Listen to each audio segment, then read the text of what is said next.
I'm Grumps. I'm not so Grump. And we're the GameGrumps. Hi, welcome back. Hello, welcome back to GameGrumps, where we were in the middle of a larger conversation. Yes, we were talking about overworking and depression and all that shit. It's fun. Yeah, it was good topic, conversation. Digging it. What I was saying was, in terms of understanding there's a balance in what we do instead of overworking, was, what I sort of realized was I was dreading in terms of, here's how it worked, right? I had a month off. I got off. Hell yeah. I was immediately, many times. I was immediately depressed. Right. And then there was sort of this, like, this dire looming sense of, like, oh shit, I'm depressed and this is my time off. Is this really time off, right? Right. And so it was like, well, I need to make the best of my time off, but I'm depressed. And it was just the clock a-ticking, you know? Yeah, I remember you telling me when you came back that, like, I thought I knew what depression was. I did not know. Yeah. Which was interesting. For sure. I had never been in that state before in my life. It was really bad. But... what the fuck was I saying? Sorry. You've the balance thing. Yes. Okay, so there was this sense of, like, dread, right? Where I was like, the clock's ticking, and when I thought about work and going back to work, it sort of felt like it was like so final, you know? It was like, well, then I'll never get time off again, you know? Like, right. You're like, I'll never be able to rest again, I'll just go back immediately to work. Is this as good as it gets? And, yeah, and I wasn't considering a life change where it was like, well, I can go back to work and just balance work and not work. Right. Because work is fun sometimes and very satisfying at other times. And sometimes it's hard, but, like, the reason I work is because I do enjoy it. Oh god, yeah. And remember how we were talking about, because I went through something similar a couple years ago, and we were just minor changes. Oh, blow these motherfuckers off the water. How would I put this? A lot of it was how I framed it in my mind. Because GameGrumps, it's hard work, and yet it's not work at all. Yeah. It's like play, you know? So it's both super fun and super draining, depending on how you let yourself approach it. Mm-hmm. And so in my calendar, I used to write work, you know, when we had to do Grumps episodes. Yeah. And just the act of changing the word work to play games with Aaron made me feel different about it in my mind. It's really, really strange that something that simple could have, like, such a profound effect. Yeah, fuck yeah. There's just no blueprint for how to do something like this, because so few people have this job. You know, we were talking about that with Jacksepticeye. Like, it's hard to relate to people. Or rather, it's hard for people to relate to what we do, unless they've done it themselves for a long period of time. Right. Because it's super fun. If you do it for a year, it's like endless fun. It's just super fun. If you do it for 5 years, there's gonna be some moments that have ups and downs, because so much life happens in that stretch of time, you know? And, like, you still have to maintain not just, like, the exterior of someone enjoying themselves playing. You actually have to enjoy yourself, or else you can't do it. But so for me, right, like, I'm trying to find my place again. It's so tough to to fucking throw a hat around and also speak. Yeah. We'll speak not and put sentences together. Good. Noted. But so my idea in my head of going back to work and being on break were these two fucking, like, binary states. Right. Of, like, I am on break, I can rest, versus I am working all the time and doing this and I have no chance to be myself and do the things that I want to do, right? So that's where like the existential dread came from, where it was like the clock's a ticking for me to enjoy myself, and the pressure of me enjoying myself is making me even more depressed. Oh God, dude, just think of that statement. The pressure to enjoy yourself. Yeah.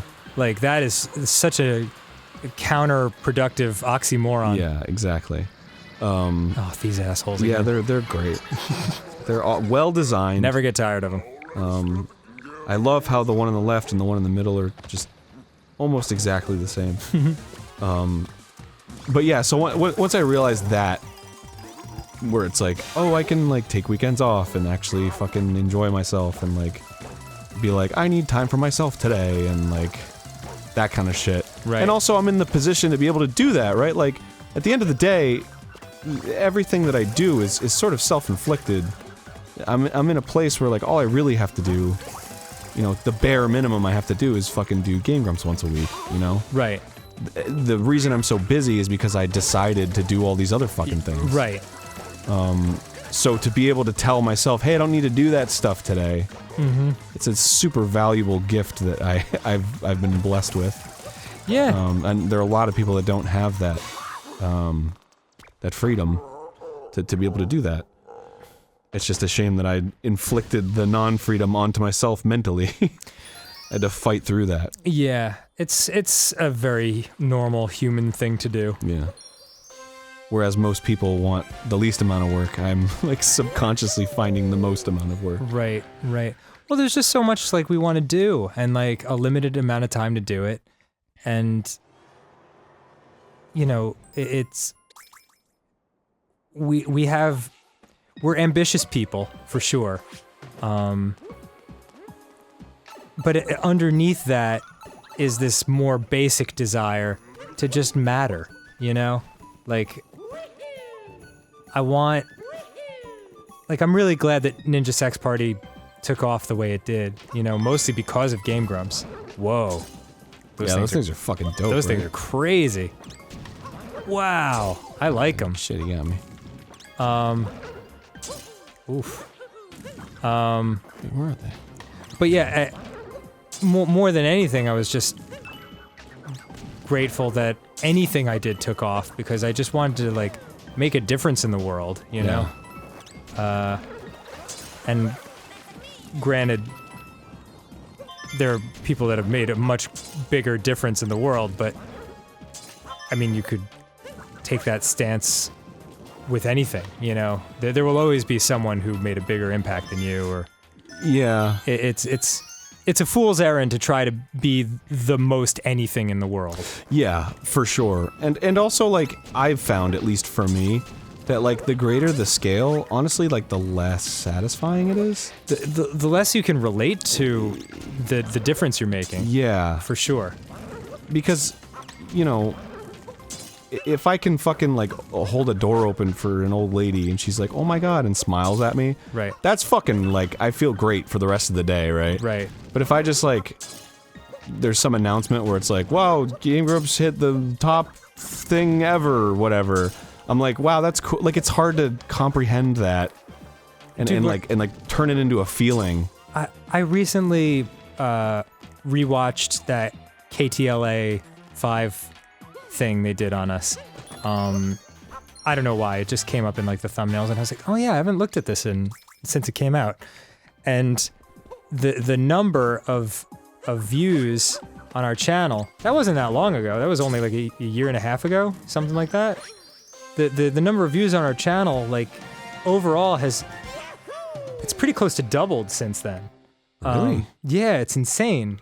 Jeez. But the numbers are so abstract that you can't wrap your head around what it possibly means, you know? Yeah. And it's very easy because the only other numbers that you can compare something like that to are other people who do what we do, you know? And there's plenty of people that are bigger than that. So it's easy to like fall into that trap where you're tricking yourself into thinking you're not actually making that much of a difference in people's lives. Yeah.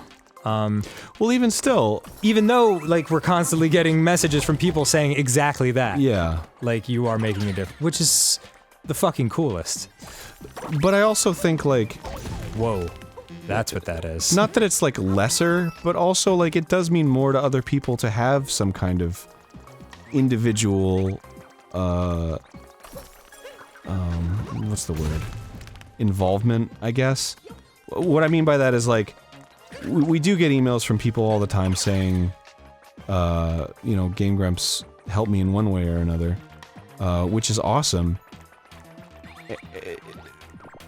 When I help somebody in person, I feel like it or at least when I'm helped in person by somebody, it feels like much realer. And you know, it's like I don't want to downplay what other people are feeling in terms of being affected by the show. I guess I don't really have a greater point.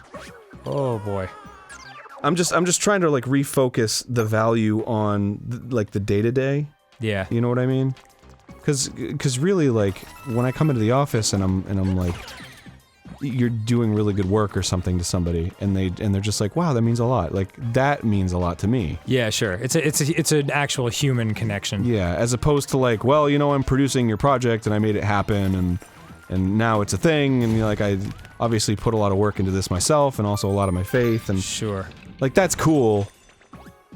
But to me, it's not as cool as like looking somebody in the eye and like believing in them right in that moment, you know? Yeah, for sure. So that's sort of, I'm trying to shift my focus to more of that kind of stuff this year and in the future. Yeah, just the more like primary relationships you have in your life, the better. Like, yeah.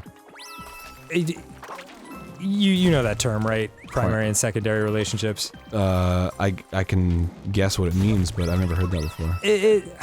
I mean, it's been a long time since I've thought of this stuff, but something I learned in school, like, a secondary relationship would be a functional relationship that you have with someone, like the mailman, or like a waiter. That's a secondary relationship.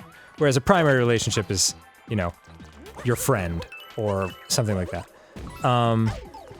But if you can turn your secondary relationships and get them to be a little bit more primary, whereas, you know, you go to the same restaurant a few times, see the waiter a bunch of times, ask him what his name is, you know, introduce yourself, and then, hey, it's no longer like the waiter, it's Dennis, you know, and Yeah. like, I've noticed that when I fill my life with like those types of things, like little shifts where, whoa, that's a big ass snow cone. Yeah, man. Delicious too. Yeah.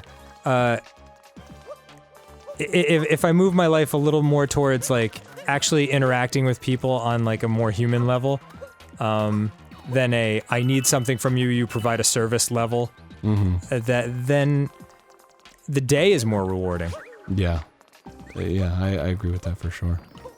It's a lot tougher for me though, because I didn't come up in a social environment, so I have to put like a huge amount of effort into it. Right. I remember you saying that. I remember you saying like, was it the nice coat episode of Mario Maker? But you were like, I can talk to people, no problem. I know exactly how to talk to people, but there's something about me, like the way I'm wired, that makes it difficult for social situations. Yeah, and it's very strange because I feel like it's this. I mentioned this on a previous episode of GameGrumps, but it was you're the most extroverted introvert I've ever met. Yeah, sure. I'm definitely a mixture. And the more I think about me, you're the most introverted extrovert. Yeah, exactly. Because Yeah. people, you know, whatever it's worth, but people have defined being an extrovert and an introvert as like gathering energy from either a social or antisocial situation. Right. So an extrovert, in this case, gathers energy from being around people. Right. And I see us as the opposite of that, where being around people is sort of draining for you, and then you need time to recharge. Even though I super love being around people. Right. Yeah. But in my case, like, I get energy from being around people, But you it's super really love being alone. it's really difficult for me to be around people. Yeah. At times, because I'm just social anxiety or whatever the fuck. Yeah, I think we're called ambiverts. Ambiverts? Yeah, which means just kind of somewhere in the middle. But yeah, you like the end result is the same, but we get there through the exact opposite routes. Yeah. Which is probably why we counter each other so well in a show like this, you know? Because we have the same perspective, but we come at it from completely different angles. That's an interesting philosophy on it. I mean, shit, like, we've spent enough time together. We gotta... there must be something that clicks with us. There must be some way to fuck it. There's gotta be some way to fuck each other. Hey, next time on GameGrumps. Yeah. I feel good about this conversation. I think we'll get back to talking about the game, and we'll talk to this walrus, Jerry Garcia-looking dude with the beads in his beard. Where's your ice cream, bro? I don't know. Let's find out. I'm excited. What the creamy goodness. Ugh, now I want ice cream. Dude, samesies.